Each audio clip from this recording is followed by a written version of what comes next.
been living under this same cycle for so long, you sometimes even forget to ask how you found yourself there in the first place.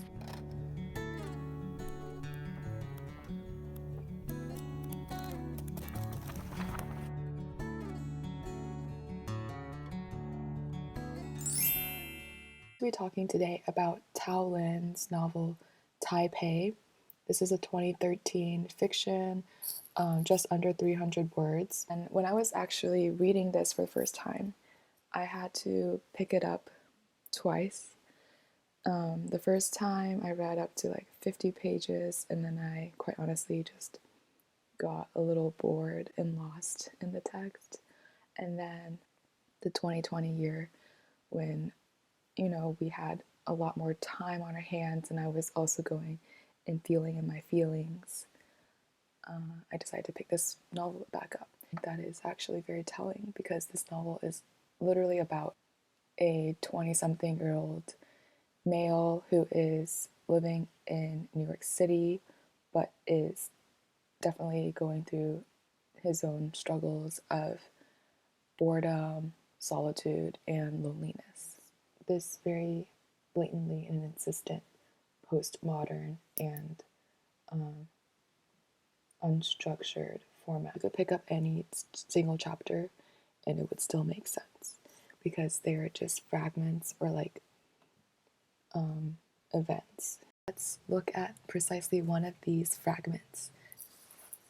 Paul texted Laura, "Hi, how's it going?" and interpreted her almost instantaneous response of super as her wanting to finish an undesirable task as quickly as possible. Laura texted, "I'm all out of quarters," after 5 minutes. Paul looked at his phone. It had been more than an hour since he texted Laura that he had quarters, and, as expected, she hadn't responded. There's something very quirky but also clever about this main character, Paul.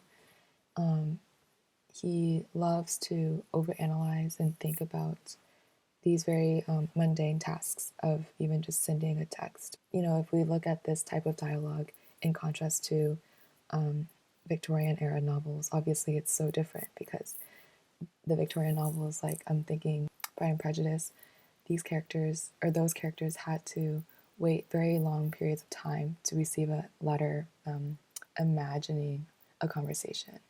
But in this 21st century novel, I think Tao Lin does a really good job in utilizing instant messaging, social media platforms as a way to explain how we as humans are now interacting. Obviously, social media, if we want to go there, is not always positive, it's not always great. Thinking about the time frames that we use both in real life and on these virtual platforms. At some point, maybe 20 minutes after he'd begun refreshing Twitter, Tumblr, Facebook, Gmail in a continuous cycle with an ongoing, affectionless, humorless realization that his day was over, he noticed with confusion, having thought it was AM, that it was 4:46 p.m. Tolland describes this action of looking on the internet. He's not saying surfing, reading, scrolling. It's this action of, or actually it's non-action of looking. The text and the flavor, the style is very matter of fact. A lot of critics of the novel say that this is just another 20-something-year-old going through a depressive state or that is not appreciative of already. I like to say that the character in the novel is rather narcissistic, is always in his own mind.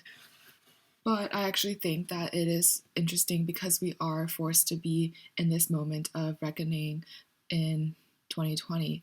We are forced to be at home. We are forced to be in our own thoughts. And this is a testament of how those thoughts can really consume us and in what ways we can really free ourselves. The excerpt that I'd like to share is from it's towards the end of the novel. Paul, the main character, starts to really feel like he's not living anymore, even though he is going through the motions, as we saw, reading through texts, scrolling on Twitter, Facebook, all the like, and looking at the internet, his boredom, and wrestle with the likelihood of him just not feeling stimulated at all. So finally, suddenly it seemed, he calmly turned his head a little and asked if Aaron was bored. "I don't know. Are you?" "I can't tell," said Paul. "Are you?" Waking, he said frustratedly. "Is there a difference? Am I dead?" This excerpt, obviously, it's very heavy, very depressive episode. And this is just how we can ask ourselves these questions of, am I bored? I've been living under this same cycle for so long. You sometimes even forget to ask how you found yourself there in the first place. And that's where Paul finds himself here. He's sitting in his bedroom with his significant other, and they're just existing. And then he just breaks the silence and asks, "Am I bored? Are you bored? What's happening?" Right? And I think we've all had that sort of mindset as this pandemic, as racial injustice, as just more and more horrible things keep happening during this year. It's like I think I rarely step back and think, how am I doing? Like, what am I consuming that is affecting my mental state? The texts that I chose weren't those like impressive highs. I definitely picked the ones that were more of the platitudes and even the depressive states. But if this video encourages you to read the rest of the novel, be informed that it's not just all of these dark passages. There are a lot of episodes of drugs, psychedelic experiences, and sexual desires.